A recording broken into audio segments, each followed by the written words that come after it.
Hello everyone, this is Philip with your evening update here. I just tried to start live earlier, tried to do a landscape, but unfortunately the app did not work out so well, so here we go, take two.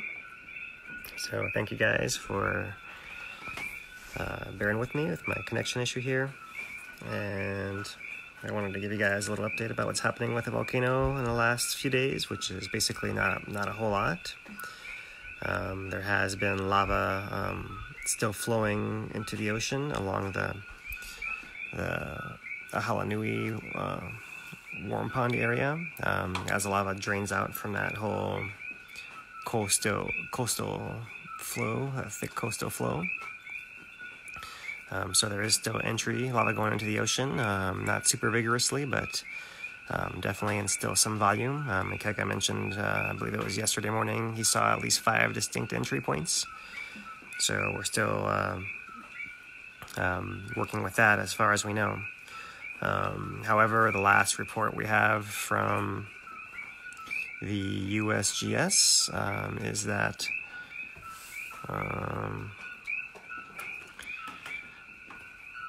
there is no glow from Fissure 8 apparently in a report. So hi everyone, I think I just might have gotten green finally here. I'm getting my connection going here. So good evening everybody. Thanks for staying up late if you're here on the island. I'm just going to give you guys a little quick update this evening of what's going on with the volcano, which is just kind of start over as there's not a whole lot going on. We're still in a pause. So thank you guys for tuning in and watching. The latest report from USGS is that the eruption doesn't show any glow anywhere apart from the ocean entries itself. So that implies there's no glow from Fissure 8 anymore, according to their observations. So I think that's, extra confirmation that we're in fact within the pause. There is still lava flowing into the ocean at the ocean entries around Ahalanui Warm Pond, previous Ahalanui Warm Pond area. The flow is added a whole bunch of extra land out there, right? So it's probably an extra quarter mile out to ocean, or at least a couple hundred yards out to ocean from the former coastline. But that's where the lava is still flowing in. There's that whole lava tube system that's kind of downhill from Pu'ukapoho is pretty extensive, and that flow is very thick. So there's a whole lot of lava inside of that whole kind of on land delta of the flow, lots of lava that's still kind of draining out into the ocean. I believe the last report I saw from Ikaika said maybe 5 distinct spots where it was going into the ocean. So that is a little bit of a slowdown, but it still is going as far as I'm aware.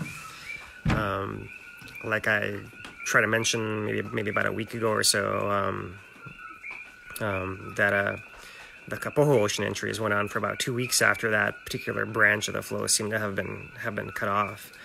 So in hindsight, maybe there was a little bit extra connection of lava going in that direction towards the Kapoho entry, but I wouldn't be surprised if the Ahalanui ocean entries kind of last a couple weeks after the end of the lava feeding into it from Fissure 8.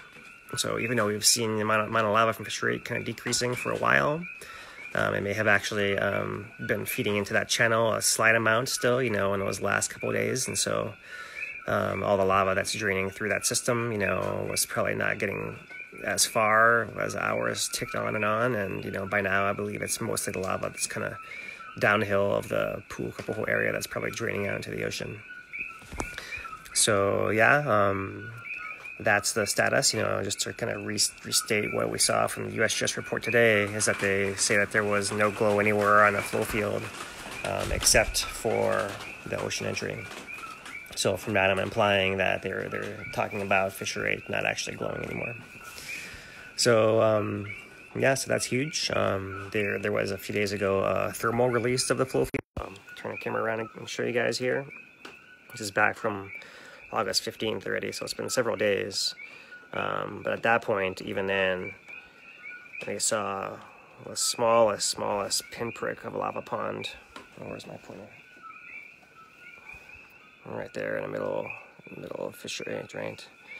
Still a lot of heat coming off the edges here and here and here, and so, but overall, like, there's a lot less heat on an entire channel area than there was previously. It's showing up a little brighter here on you guys. That's a little more. That's a little better. That's more how it looks there. So still some kind of warmer areas, you know, through there. Clearly, the ocean entry area right through here you can see is the hottest, even a few days ago. But you can't really see the tube system too well through here. But it's this big piece of lava flow right here that's draining. You guys can kind of see the edge of it right there. Like this is an area that's mostly draining out, still feeding the ocean entries for you know what might be a couple more days, you know, or might have actually tailed off. It's kind of hard to say. We'll wait for the reports from the boats in the morning. I believe they'll still be going out as we do have a storm system coming in, but I'm not sure that it's going to be. I'm not sure at what point they'll stop running the boats. So we'll see what reports we get from that. So as far as the degassing, the degassing is going to go on for a long time. So that kind of depends exactly where you're trying, where your residences might be. But what we can say is that overall, the amount of gas coming out of the whole eruption site, combined between Fissure 8 and Pool and the summit, is all a lot less than it's been in the last at least 10 years. So even though there might still be gas coming out of Fissure 8 and all those other cracks, all the other fissures and cracks that are within Leilani, they're going to be coming out at a much lower level than during eruption. So during eruption, the amount of gas coming out was really like super dangerous because of how intense it was. We were peaking at somewhere potentially in a range of 25,000 tons of SO2 a day. I heard a different gentleman mention it might have been actually had the spikes up to 60 or 70,000 tons of SO2 a day. So I'm not sure exactly if it was that high, but we know for sure the USGS reports talked about 25,000 tons a day coming out of Fissure 8 at its peak, and now we're talking about 200. So that's like 100 times less. So if you're right on or around the fissures themselves, then even that smaller amount of gas can be pretty intense and strong locally. I think it means that kind of on a widespread effect is going to be limited as far as the gases. But for people who have those fissures and cracks right in or right next to their properties, that's going to be probably a longer battle than you'd like to have, unfortunately. So what should probably happen is there'll be a sulfur gas coming out for a while, and at some point you kind of hope it switches to more steam rather than sulfur, but the steam can last for a long time. In fact, you guys are all familiar with steam vents down on the Pahoa Kalapana Road that came back from the 55 eruption. Those were still steaming, even earlier this year. So the area can be hot, and wherever those cracks have a direct path down for the steam to get out, those could be steaming for a while. But I think just steam itself is probably better than a sulfurous vent. Of course, neither is better. Neither is that good if that's a place where you put your house. I'm not expecting there to be a steam crack, of course. So the people who are in areas around the fissures and the steam vents, it's going to be. I'm not sure how to put it to you guys, but it's possible that those cracks may stop steaming at some point. That's probably your best case. The ground is probably likely to be doing some settling still as everything kind of winds down here. So those areas that moved to start the eruption could move again. And I do hope that everyone who's got property in those areas does actually have a good outcome, but it's definitely not as simple as not living as close to the cracks. So I'm sorry to say that. That's more or less the gases. I think the amount of sulfur coming out will probably decrease over time. Not all the areas that are putting out gas will keep gassing over time. Eventually it'll find like a couple of spots that it comes out the most easily. And that's the area that may essentially turn to steam vents in the long term. So it's hard to say where that actually is. It seems that It's possible that happens along Highway 130, you know, given the reports we're getting of the areas around there, right around 130 itself. That area seems to be still settling, and, you know, the gas is changing, and we have heard that from some areas in Leilani as well, although I haven't, I don't particularly recall which parts of the fissures there are. I think, you know, at least around the, talking to Heath a couple days ago, you know, at least in the Fissure 9 area that took his house. He was saying how, you know, how much heat there is coming out, and how that feels a little different there. So that's similar to what we've seen reported on 130. So it's gonna, you know, that's unfortunately, you know, what we've been trying to advise, that, you know, is a possibility that the gases can come out for a while. And then, you know, the last thing still to happen that we haven't seen a whole lot of yet, you know, besides the cracks moving, is, you know, larger scale collapses. So the longer this goes on without lava coming out and things cooling and contracting and kind of subsiding and settling back in, we might have larger collapses. You know, we've seen a little bit of Fissure 8's cone kind of slumping on itself. We might have collapses farther on, right? Besides the one we see at Pu'o, we might still have one at Makapui at some point. You know, we might have some elsewhere in a rift zone. It's hard to exactly predict where without having more access to data that I'm not privy to seeing. So unfortunately, that's the kind of what's bad that remains still, is, you know, the ground settling, you know, the gases, you know, lasting the longest of any effect, and then at some point also the possible collapses coming through. So that's where we stand with that, you know. But you know, that's what we got to get through, essentially, to have the eruption be over. You know, there's no way to end it without readjusting back to how we were before the ground got all cracked up when the lava injected into it in the first place. So I still feel for you guys that, you know, are not able to get back into your house, that will have to deal with the cracks and the gas for longer, that have, you know, a giant pile of lava flow where your house used to be. So I know everyone's got a slightly different situation, and it's not easy for anyone.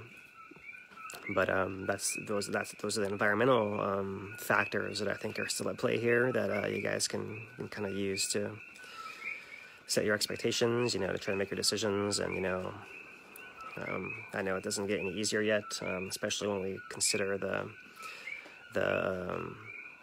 response, the official response to the eruption that's still ongoing. So as we speak, there are still barricades up. All the barricades to all the neighborhoods are still up. There's still police presence and DLNR, and as far as I know, they're still citing people. I haven't heard many reports, but I have heard people are still being cited. In fact, within the last week, there's not really publicizing as much as they used to, which is likely a good thing. But we do believe that there are still citations going on, especially people who are trying to walk down into the Pohoiki area.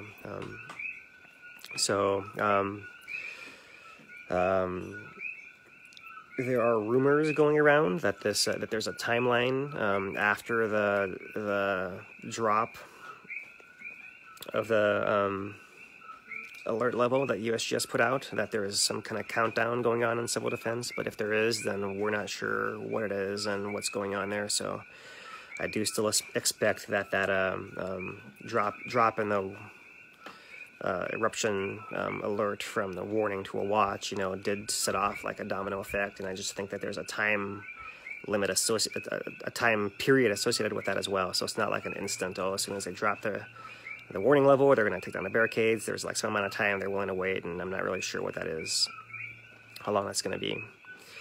And, you know, I'm sure that they will have a chance to address this, the next chance that the people have a chance to ask, and they'll probably detail exactly why they're taking this exact timeline. You know, I'm sure all their concerns are probably centering first and foremost on allowing people to set up their own kind of neighborhood watch programs, in the sense where there's still a fear of areas being looted if they're opened up and people are not there to kind of self-police. So I would imagine that that's actually the real concern there, you know, is to make sure that transition has a chance to occur smoothly. So we'll keep appraised of that. You know, I know that everyone is impatient, that is wanting to get back to their their property, you know. So I think we're still in the same situation as before, you know, that the more time passes, the more confident we get that the lava is not going to come back quite as suddenly, right? You know, expect to see, you know, some ramp back up in the same way that it drained back down. You know, it could, you know, the USGS, just to be clear, the USGS does still state that the eruption can resume at any point.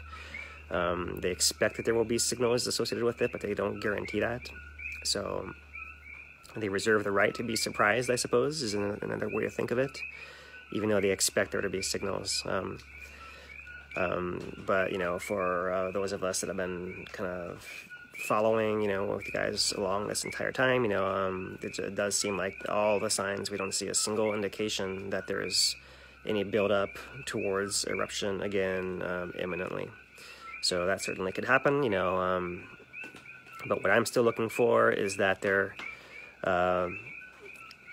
for a larger inflation signal to still come in, you know, showing us exactly where the magma is feeding into and building pressure once again, because at the moment we don't see any of that, and that's kind of the missing piece that we don't have there. So USGS, of course, has got to be absolutely certain, and I'm kind of giving you guys, you know, what we actually think from a human perspective, you know, is actually going on. So it still seems like a good time to go and be cleaning your stuff up, and, you know, kind of preparing for what might come next, you know. So let's say if you were going to move in a few weeks, what would you need to do to have your place ready to do that, right? So obviously there's a lot of issues with power and water, but that's, you know, that's maybe, you know, where you need to start, you know, anyone's really considering something like that. And, you know, now is your time to start kind of setting that stuff up without having to really move in and sleep there, which I still don't advise, you know, just given how recently it's still been. But in fact, you can still start, you know, your process of recovery, right? So that's what I know about the response so far. I don't know anything else about when they will let anyone go in or out. You guys may know more than I do. So let me see. Yeah, I'm not sure, you know, what the timeline actually is. So we'll just have to wait and see about that. So, okay. I think as far as visiting the eruption site, you know, I think that there are still county plans for some kind of viewing area or visitor center somewhere. Still not clear on that as well. We do believe that the national park is going to make an effort to put some kind of presence within Pahoa, kind of following up on the meetings that happened last week. So we'll report on that as well as we learn more about that.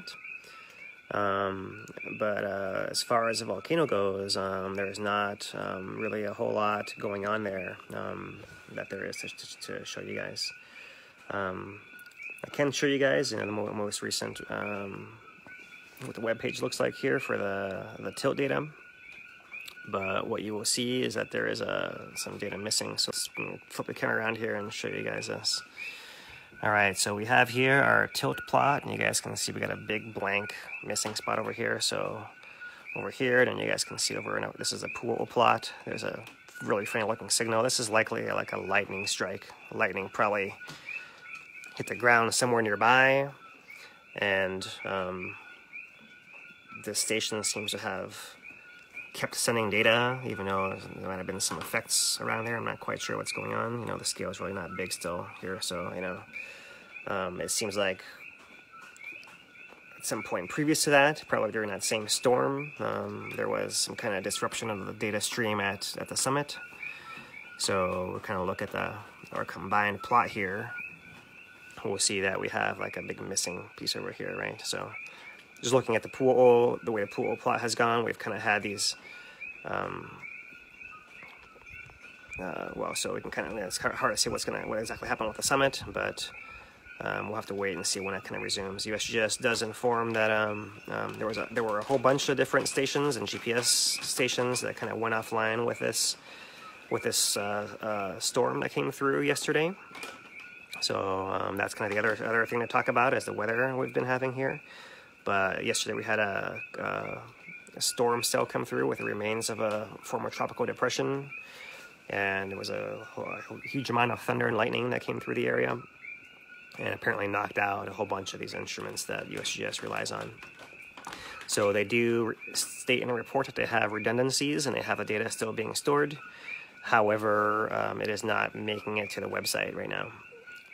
So whatever the plot actually is, we'll have to rely on their reading and announcing of it, since we can't see the data yet ourselves, as it actually looks here in the last day and a half or so. So so there's not a whole lot to say there. What we do have, so that we did have that storm come through yesterday, and we are all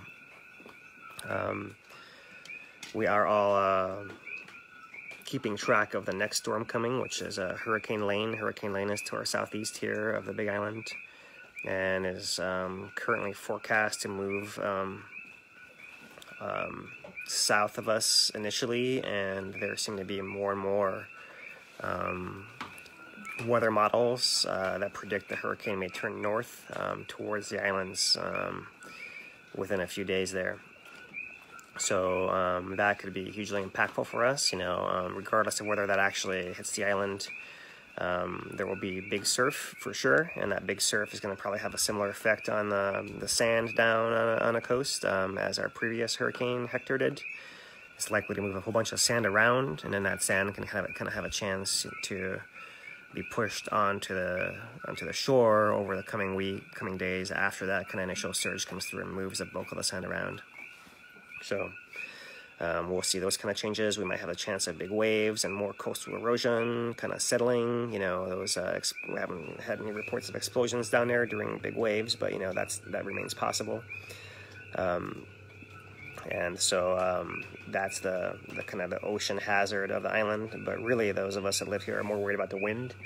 There's a prediction that the wind we could actually be getting a fairly maybe a couple pulses of sustained wind that may be more damaging to us that live in a very forested area still. So that's probably what we'll keep our eyes on and update you guys closer. I think we still have another day before we're really sure where that hurricane is gonna exactly head. We're kind of getting into the last couple of days here before it really starts before it's actually right on us, so that is coming up pretty quick, and now's the time to prepare. Anyone who's especially in any kind of temporary situation, now's the time to be finding some way to make sure you're taken care of in case it does get really windy. I believe I saw maybe Wednesday morning, Tuesday night might be when it actually starts affecting the Puna area. So that's what's on our radar. Literally, is that hurricane coming up. So we are concerned about that more so than the volcano at this point. The volcano seems to be fairly quiet. The summit's showing no earthquake activity really anymore. There's still a little bit of action on the south flank, but not really a whole lot that's noteworthy. There was, of course, a notable big earthquake yesterday in the area of Fiji, actually like a few hundred miles away from Fiji, but closest to Fiji than to anywhere else. That was what reported as an 8.2. There were a couple aftershocks in the 6s, like a 6.8 and a 6.2, and that was unusual. And how deep that earthquake actually was, something like 350 miles, was that right? 350 miles deep? Yeah, maybe a couple hundred miles away from Fiji. That's pretty unusual, because usually when you're very far down inside of the earth, it gets so hot the rock actually becomes fluid, like a putty kind of thing. So it's hard to actually break a rock like that to cause an earthquake. So that's an interesting one for sure to see, an earthquake at that depth of that size, So maybe at a different point in time we can talk about what might cause those kind of deep earthquakes. One kind of fascinating theory of how some deep earthquakes occur. I don't think this is that kind of one, but is that you can have all the minerals within the rocks of old ocean crust that are going deep into the earth can actually be so compressed that the structure of the mineral changes from like a larger kind of geometry to like a smaller, more compact geometry because of that pressure that comes through. So it's thought that you could actually have like a mineral phase transition. So it actually is actually inducing some earthquakes, deep down within these slabs, but without more information, I don't believe that's actually what's happening there. It could be that there is still some coherent piece of crust that may be breaking further down. It's hard to say exactly. We do believe from our tomography, which is kind of a way we look at the inside of the earth using earthquake energy, kind of similar to an MRI of the earth, very, very crudely speaking. Basically we believe that there are pieces of fairly solid crust that do make it down fairly deep into the earth. So once that piece of ocean crust gets like subducted in plate tectonics and goes down, then they actually that thing can break off and kind of sink like a lead weight all the way through the whole mantle of the earth over millions and millions of years.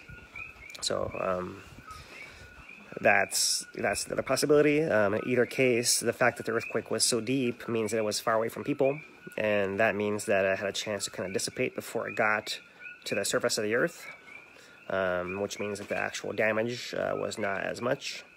It wasn't felt as strongly because of that, just because of that. So that's the story with that little earthquake. Wow, that big earthquake. That is maybe didn't actually cause any effect. A question has come up, doesn't cause any effect that I know of to the volcano over here. So oftentimes these big earthquakes are felt, like all around the world as the energy kind of sweeps across the globe. And I believe we have seen data from USGS before showing how other seismometers do react, like all kind of sway in unison, to the shock wave of that earthquake kind of coming through. So they all kind of move together is the basic point. And that's, probably why there wasn't as much effect. Was probably because of that. Of course, depending on the situation of the volcano, if it's like right on the edge of erupting or right on the edge of collapse, then yes, that kind of shock wave, earthquake energy could actually set something off. But in this case, it does not seem like anything like that happened. Like we're stable enough in our post-collapse situation that we didn't have any kind of effect like that. So yeah, that's that earthquake. There's an interesting report that came up. I heard as well that people are here. I see a comment by Cynthia. Hi, Cynthia. About the report of lava rocks washing up on the Lake Michigan shore, which is an interesting kind of curiosity. I've actually even heard some reports of there being like strange currents and almost like a little whirlpool that occurred somewhere in the surface of the water. I'm not sure about if that's exactly true or not, but what I can say is that all of the Great Lakes were carved out by glaciers, and it's quite likely that underneath that glacial till there are areas that are more volcanic rocks and areas that are more other kinds of rocks. So it's possible that you could have actually, the glacier may have actually eroded into an area that was more volcanic, that for some reason now is exposed, through some continued erosion possibly. That's a possibility. It's kind of hard to say exactly without seeing, the kind of rocks and exactly where and all that kind of thing, the kind of fundamental geologic environment of the Michigan area is that of a glacier. So that's kind of the ideas that come into my mind when I hear that something like that occurred, right? Often, like, volcanic tephra is fairly light rock, right? It's got a lot of void space within it, so possibly, if those rocks were kind of pumice-like, they could actually float.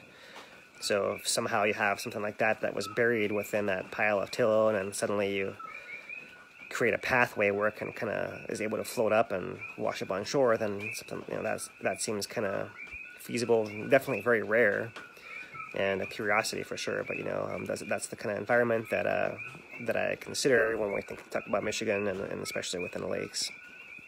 So yeah, that's pretty cool. But kind of turning back to Hawaii, kind of just to recap, we're kind of, more concerned with the weather right now. The volcano isn't showing us much signs of anything as far as reactivating.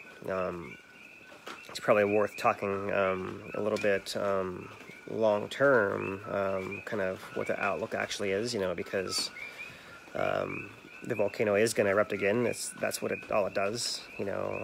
All it does is erupt. It's just a matter of how long does it take between eruptions. There's been a kind of a long-term, fairly eruptive phase that we're going through right here, right? So I believe going back until 1952 or so, the longest gap since 52 between eruptions has been in the order of 4 years, and that was, in 55 to 59. That only happened one time. I believe only 3 times did it pause for 3 years, and every other time it's been 2 years or less between eruptions. That's the kind of outside range of it.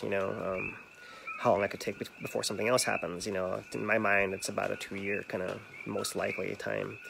So that's if everything is kind of shut off more permanently, then that's kind of the longest it could be shut off before something happens at the summit.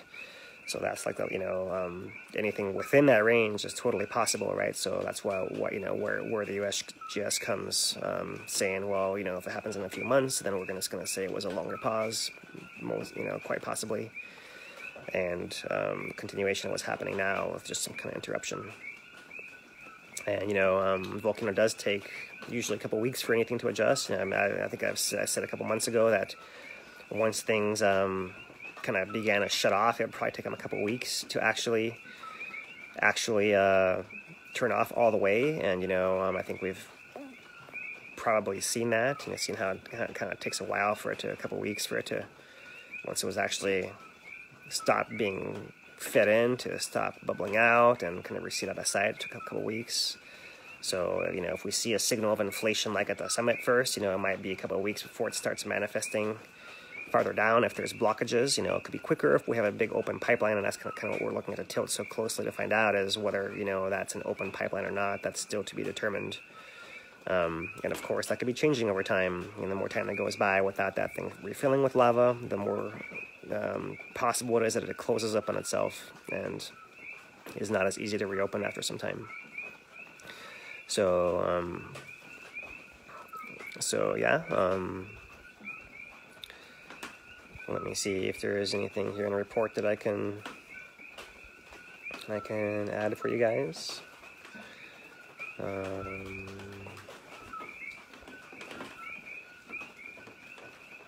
I think I covered the report here today, and let's see if I can pull up any recent images. We have not had many flyover images recently, but we don't expect much change there, so we'll just have to wait again until tomorrow, likely, to see more of those images. So, with that said, I can see if there's any more questions from you guys, but otherwise I'll wrap it up here. See if there's anything else I can add for you. And let me see if I can pull up the earthquakes, for example. And my feed is showing only one earthquake, actually. I'll show you guys. So my feed right now on an earthquake website, looking at just within the last 24 hours, only shows me this one 2.6 that was not very deep in that same area as we could call it as an aftershock, or related at least to the south flank slip, you know, that most recently was a 4.4. So there's the earthquake map, and yeah, I think we'll just turn the camera around and sign off for you guys, and we'll leave it at that. And we'll be back at the hub tomorrow. The hub will be open tomorrow, I believe, from 10 to 8 once again. So I'll be down there once again, and back together with Kek and John. We'll give you guys a joint update, maybe a couple if we can't all be in the same place at the same time. We'll address any more concerns at that point, but I just kind of wanted to come back on and kind of give you guys basically the report on what's concerning us most right now is the possibility of weather. So everyone watch out for the chance of that hurricane coming up. And then of course the tilt signals still not showing anything new as far as new lava coming in that we can see right now. Or if it is, then we can't see where it's going, you know, one way or the other. So it's not near the surface where we can see it, which is basically the thing. So one kind of question that I see popped up, which is interesting to me here, is someone's asking about the new sand on the beach. That's interesting, you know. It probably depends exactly where, right? So where the lava goes in the ocean, it actually kind of shatters and forms that really glassy sand. And it's really that, at that moment in time, those pieces of lava are sharp like razor blades. So when they wash up on shore, that closest beach to the ocean entry is extremely sharp. It would slice anything up. But then every wave that comes will break that rock and then kind of round it off a little bit more and more and more. So the longer the sand's been sitting there, the more it has a chance to get worked and get rounded off and then have a chance to not be as sharp. So that's the answer in the sand. You know, the sand can be quite sharp depending where, and after some time it becomes not as sharp. You know, usually the farther away from eruption, the more chances had to be pounded by the waves and dragged along the shore. Then, you know, by the time it gets to, like, let's say Punalu'u Black Sand Beach down on the way to South Point, then by there it's, you know, nice and round and nothing sharp anymore at all. But definitely it can be very, very sharp, you know, right near the ocean entry. So, all right, guys, so with that last question, I'll sign off with you guys, and we'll catch up with you guys tomorrow. And as always, stay classy, Puna. Aloha.